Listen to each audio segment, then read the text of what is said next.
TV, Albertson Media, on Facebook, Albertson TV, on YouTube.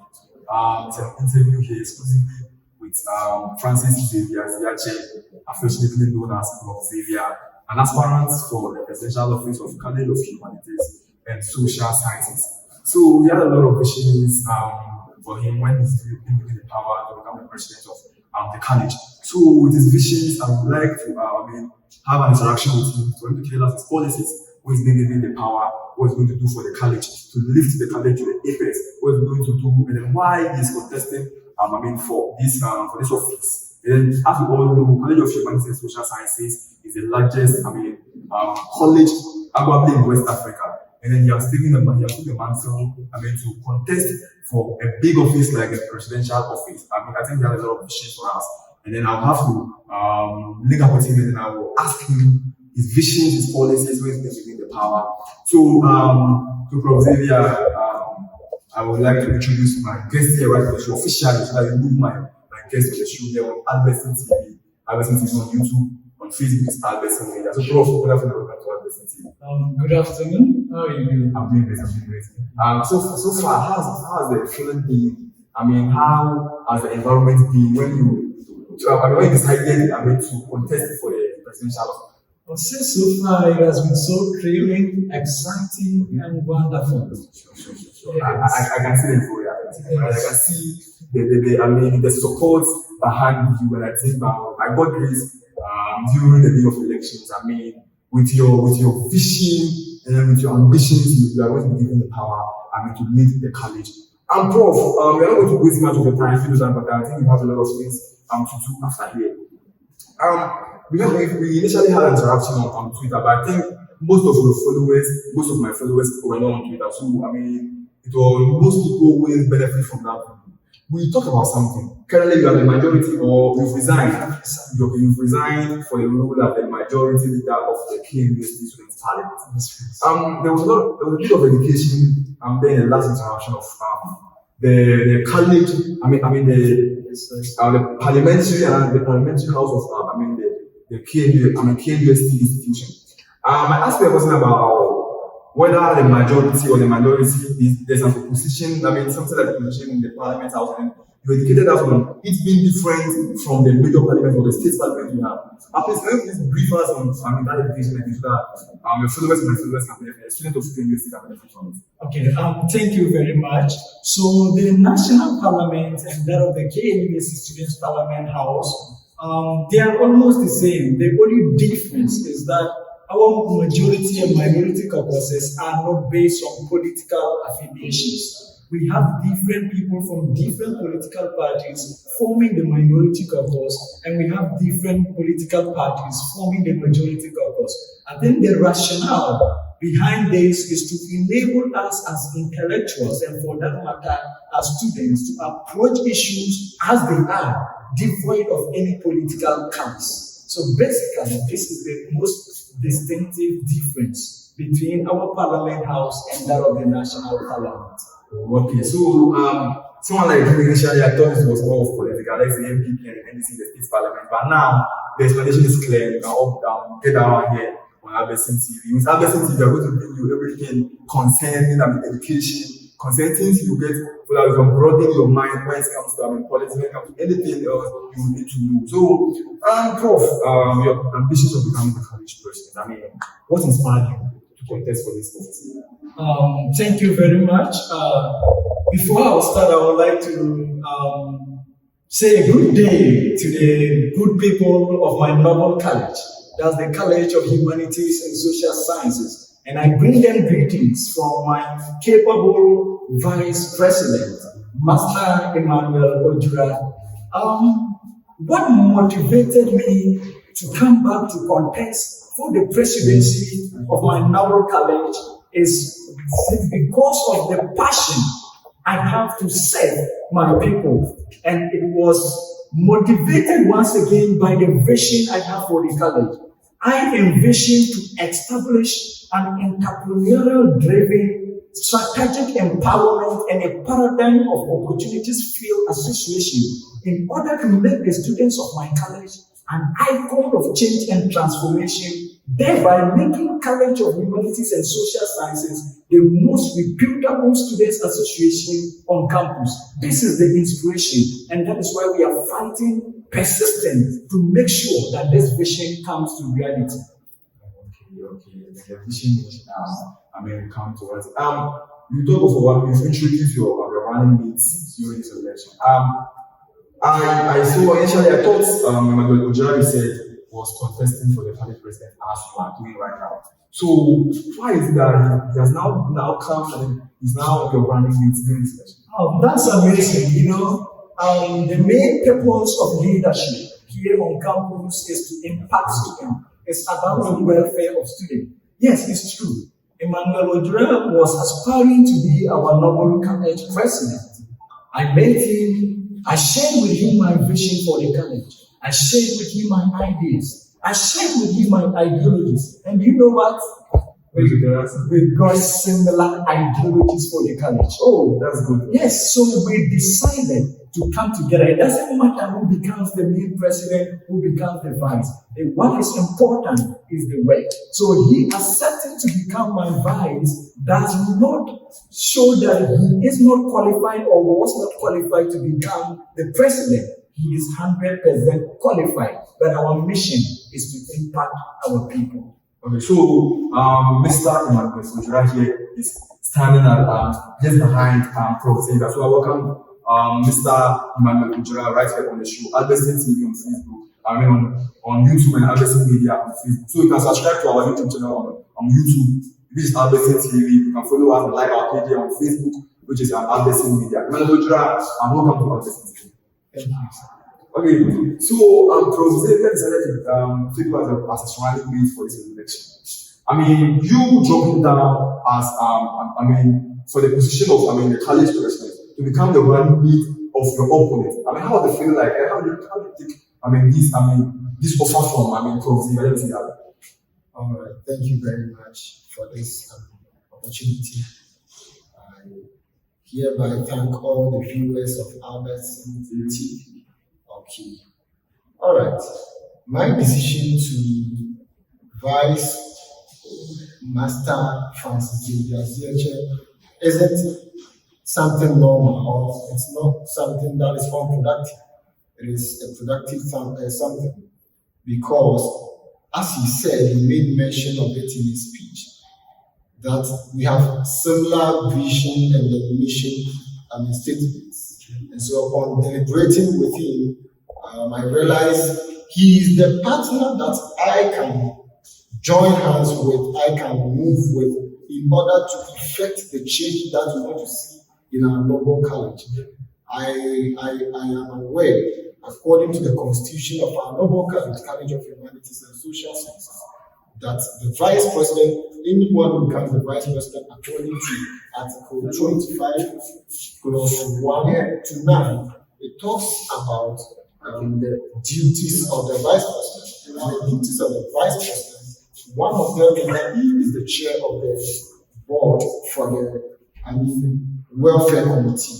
And so if it comes to that situation, then it is of a good decision taking, because you can work hand in hand with Mr. President.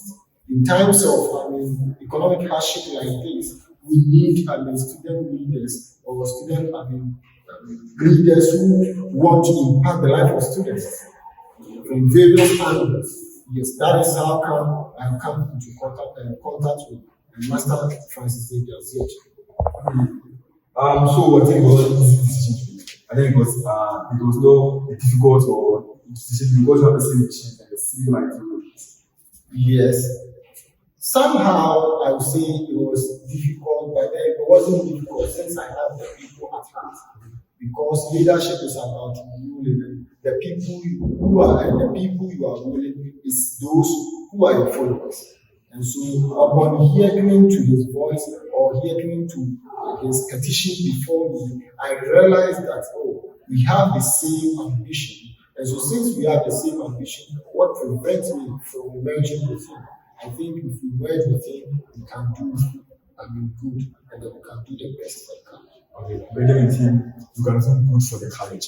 So now, our main reason for this interview is policies and ambitions for the College of Humanities and Social Sciences. So we are not going to its policies when it's in the power. So, Prof, many aspirants for an election have policies, which is going to be used to convince the electorate to vote for them. So, what are some of the policies when you are in the power that you put in place?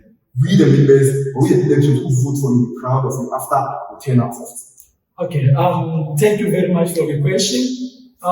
We have basically 4 major policies for our entire administration. Then, besides that, we have core values for our administration.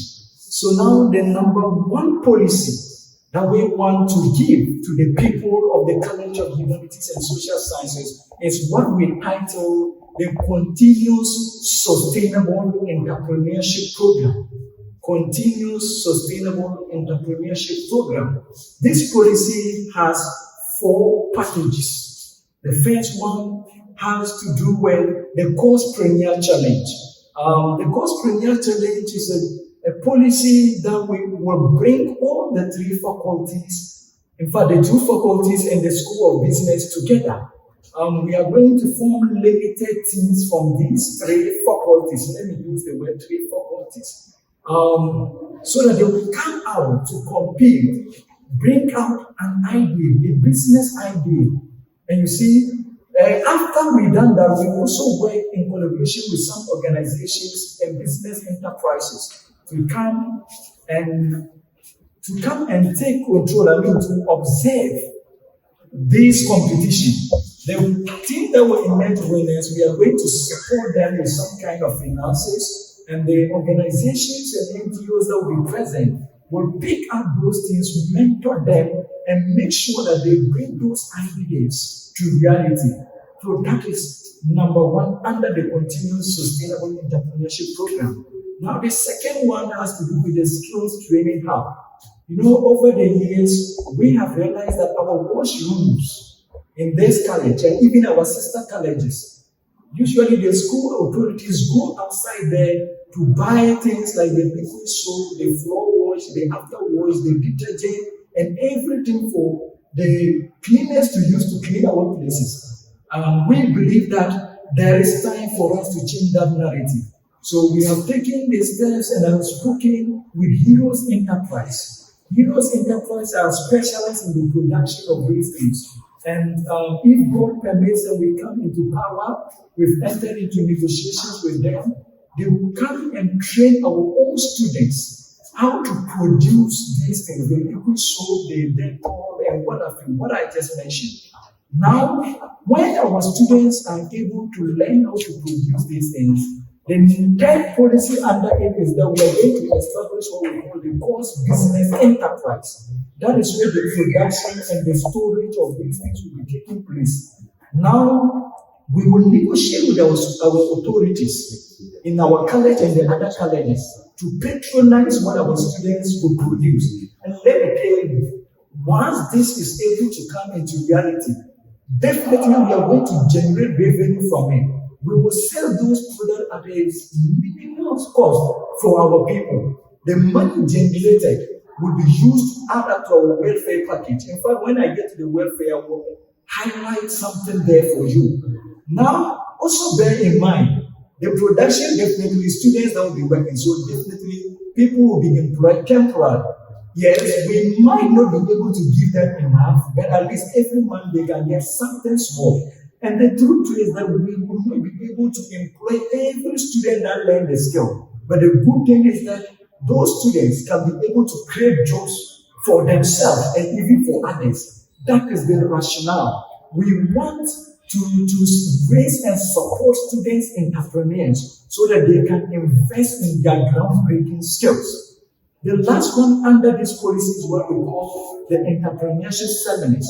And we are going to partner and solicit the support of organizations such as Foundation for Global Life Changes. And I happen to be a partner of that. I work with them. They are specialized in leadership, in entrepreneurship, and they run consultancy services. These people will come to run entrepreneurship seminars for us, and the objective is to groom, empower, and prepare our students for the entrepreneurial field and the seemingly and congested job market.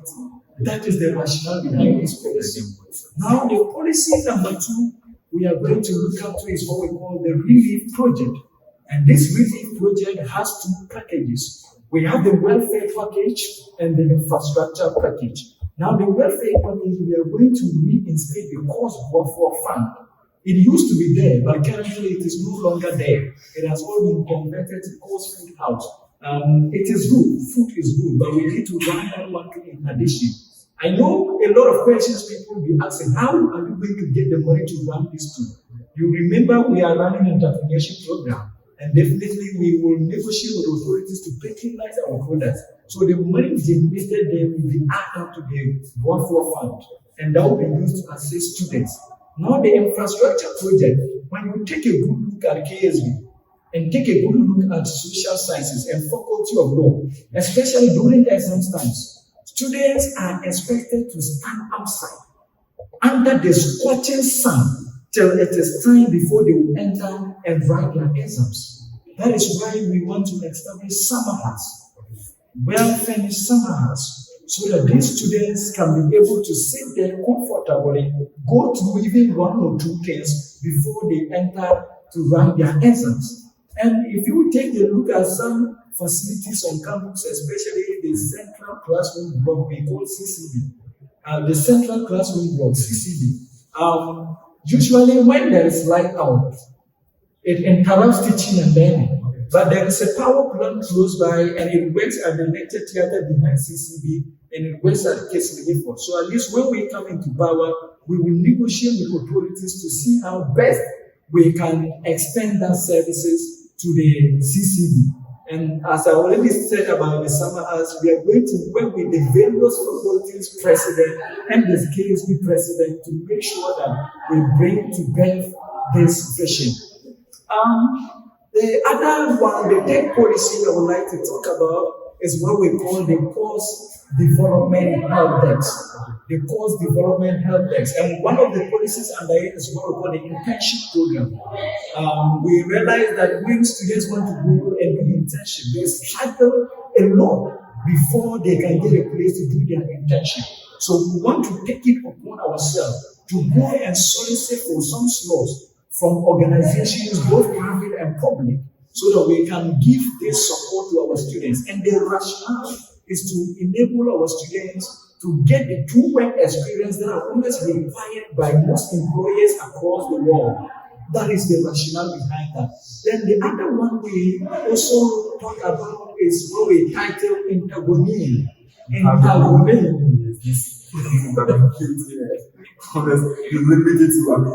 Bring it down. Yes, so intergoning simply stands for International Goals Ghanaian. Okay. International Goals Ghanaian. So for short, intergoning. And this policy is focused on the international students in our normal college. We want to run a free 3-language class for all international students within our college. And the rationale is to integrate these international students into the Ghanaian culture and to promote the Ghanaian culture globally. That is the rationale behind it. One other thing under it is what we call the revamping of the Cosmos Brilliant. I think it was an academic symposium, and I think that as intellectuals as we are, it used to be there, but currently it's not there. But I think that it is a good policy that helps us to build and groom and nurture ourselves academically to be able to meet the world outside there. So that is one of the things we are coming to do. And under this, we have something we call the sanitary bank. And that one we are going to work in hand with whoever emerges to become the women commissioner. We will work in partner of them to revamp it so that our dear females in the college can always feel very comfortable. The last one is what we call the hostel hub. The hostel hub. This one, over the years, students, especially when it's time for them to get hostels, they are being stressed out by the so-called agents. And you know, at the end of the day, they don't even pay the actual amount for the hostel. They end up paying something additional. So we will, yes, so we want to take it upon ourselves. We will establish a committee within the student body that will always go around, meet the various hostel managers, get the actual prices for the hostels. We will put it in the form of a link or something so that any student who is interested, one of the committee's members will just link him or her there, or will make sure that he or she gets the place at the actual cost and nothing more, nothing less. So in brief, these are the visions for our college. And in fact, our administration, we will cherish accountability, transparency, probity, meritocracy. That is our core value. I mean, okay, thoughts. We talk of, the skill training for the members of the college. It's a good initiative, but as a student who came to the university to learn, let's say, book in the university, we know you're going to learn academically. So the university students, someone will say, I'm going to learn. So what am I going to learn? Let's see how to manufacture soap, how to do this detergent, and I am above that level. So how can you educate, or what are you going to put in place to convince these people to join this initiative? I think it will be an easy one. All right, yeah, thank you very much. I think any student who one way or the other might say he or she is above that, I think it will be a deviation from the ultimate goal of the university. In fact, the word university means it's universal. So we are not only, the university is not focused on preparing students academically. They are preparing and nurturing students holistically so that they can be able to fit anywhere when they complete. You get it? So that is the rationale. And I want to believe that, being only successful in your career or your professional goal is not enough. You need something extra. Salary alone cannot sustain you. I believe that salary should be a seed that one needs to use to sow. You get it? Yes. So salary should be a seed that one needs to sow. Nice one there from Prof. Xavier. Ladies and gentlemen, the interaction is quite interesting here with Francis Xavier, affectionately known as Prof. Xavier. Is my guest here on Albertine TV on YouTube and Facebook. So, ladies and gentlemen, you subscribe to the channel, you follow me and like my page on Facebook, Albertine Media on Facebook. So, Prof. Xavier, all you are saying about academically, then skill training. The college, we have future Sadawali, we have future Asamali.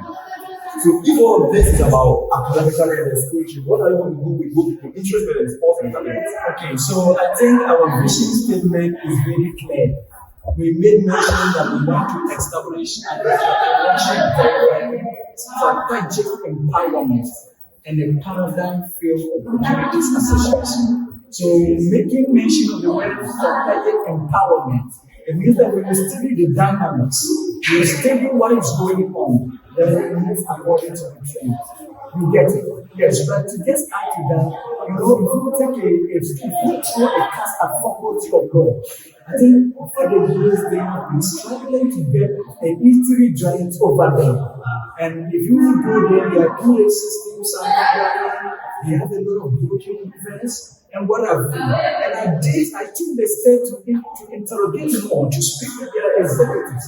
And in fact, the executives are getting great over there. They got in touch with some NGOs that were even willing to come and establish a public building where they will have a LSU office, they will have a conference room, then we have the meeting place. But I think due to time and other edges, they weren't able to bring it to reality.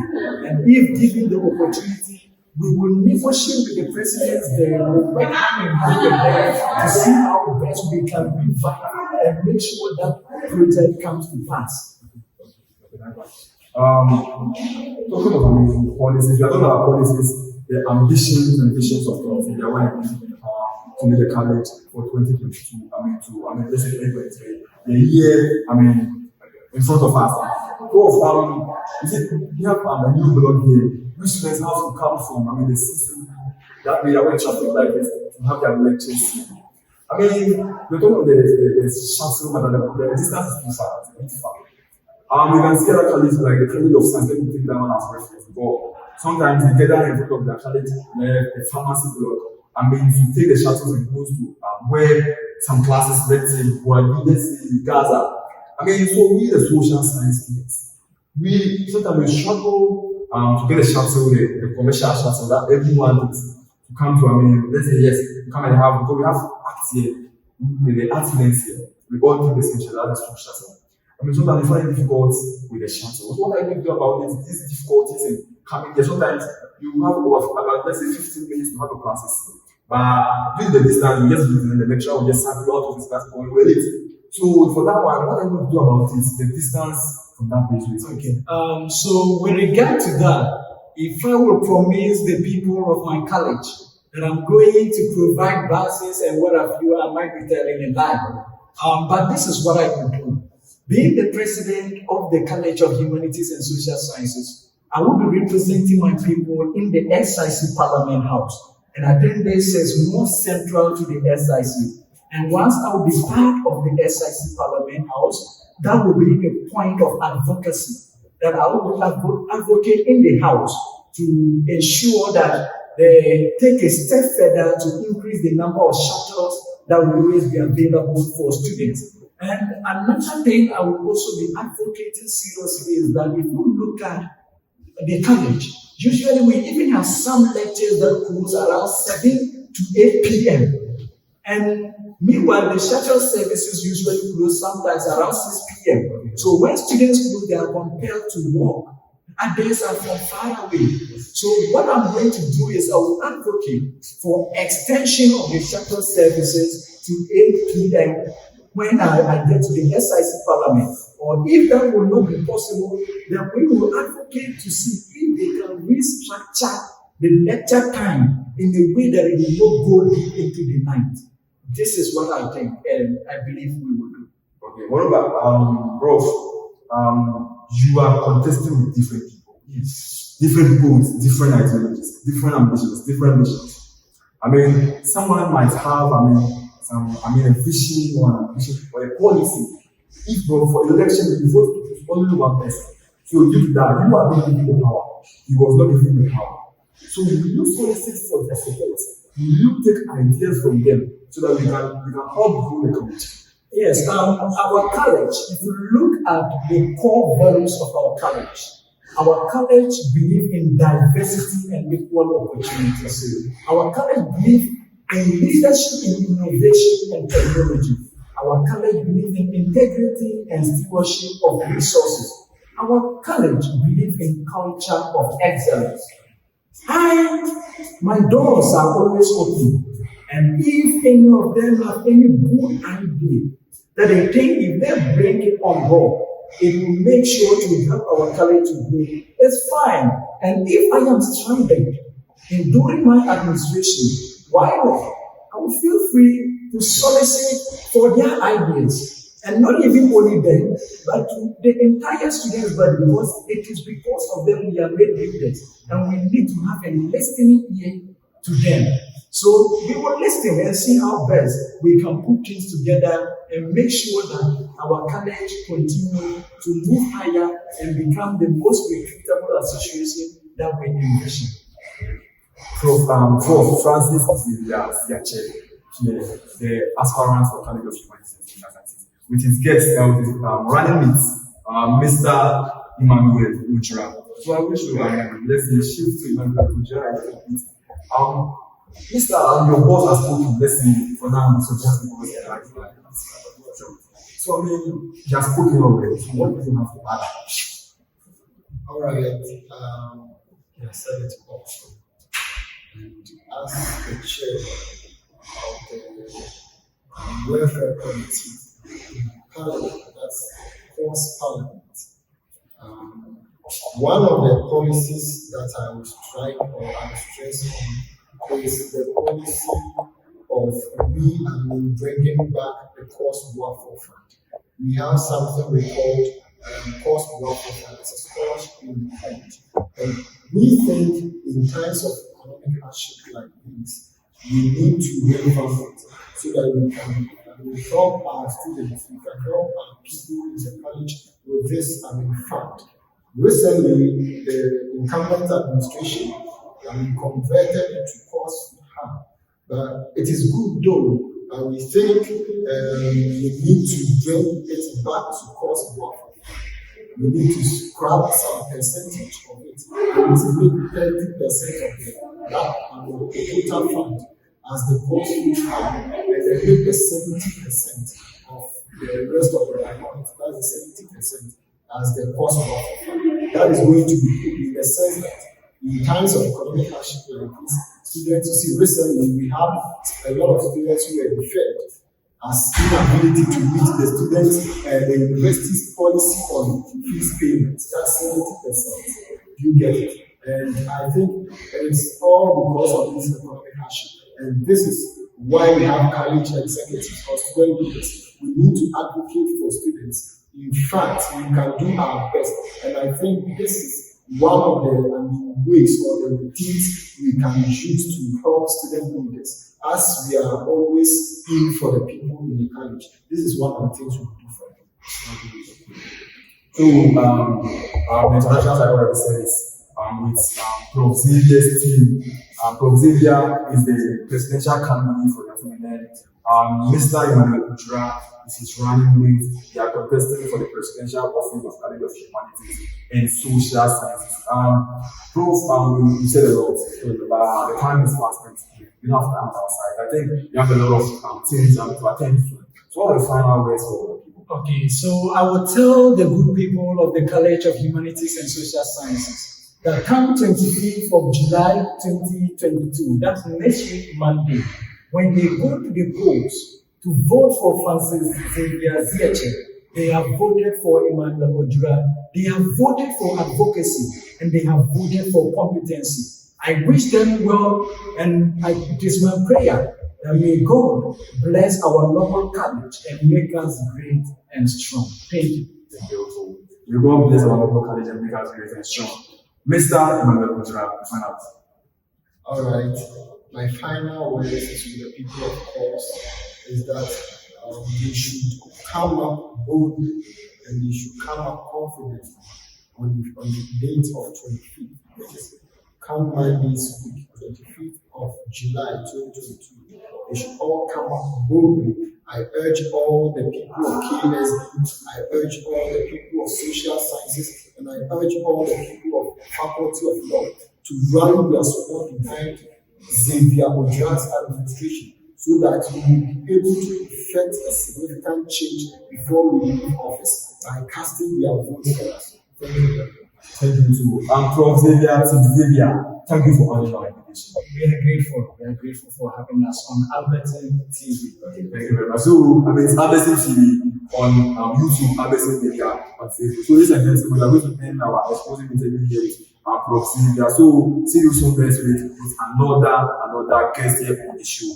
We've taken it upon ourselves to talk with all the aspirants for them to tell us their policies, their ambitions, and visions when they are taking them to power. So, thank you very much.